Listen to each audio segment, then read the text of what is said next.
I'm agnostic, but all my books revolve around gods. Let me explain why. Hi, I'm Xenia, author of these books, and if you've read them, you've probably noticed that religion plays a huge role. There's a pantheon called the family, and while the story revolves around mortals, they're constantly pushed into new situations by their squabbling gods.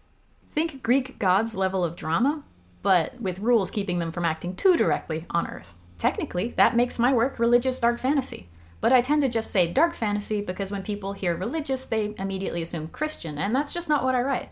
I'm not religious myself, I'm agnostic, so I'm open but not convinced. So why write stories that revolve around spirituality? Well, frankly, because it fascinates me. I was raised just a little bit Methodist. We didn't go to church, but I had a children's Bible and I was baptized. When I was about 13, I got curious. I read the gospel, I took out books on Buddhism, Judaism, and Taoism from the library, even the supernatural. Things I couldn't see, but people said with absolute certainty were real. That exploration didn't last forever, but it left me with a deep appreciation for belief itself, and how it can drive people to incredible good and terrible evil. How someone can believe in something so strongly they would die for it without ever seeing proof. During that phase, I became enamored with the idea of telekinesis, bending spoons and moving things with your mind. The idea that belief could change the physical world. Years later, when I started writing seriously, I returned to that idea. I wanted to tell a story that had been haunting me since high school about a warrior nun faking her death to protect people from her villainous father. But to make that story work, I needed a world and a system.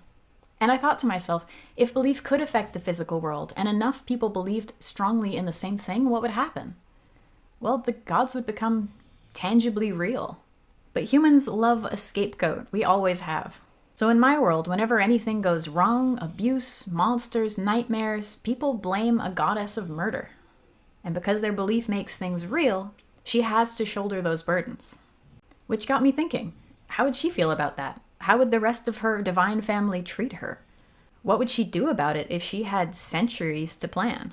Those questions became the last eclipse setting, including the family and Sister Moon, one of my favorite creations.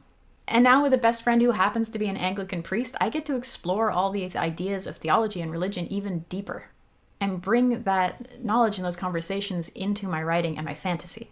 So yeah, that's how an agnostic ended up writing religious dark fantasy, and loving every second of it. The gods and their drama are one of the most praised parts of my stories, so if divine catfights sound like your thing, check out The Ghost of Mittermere and my other stories through the link in my bio or the description, depending where you're watching this. Thanks for watching. Please like, comment, subscribe, share, all those good things. And until next time, happy reading.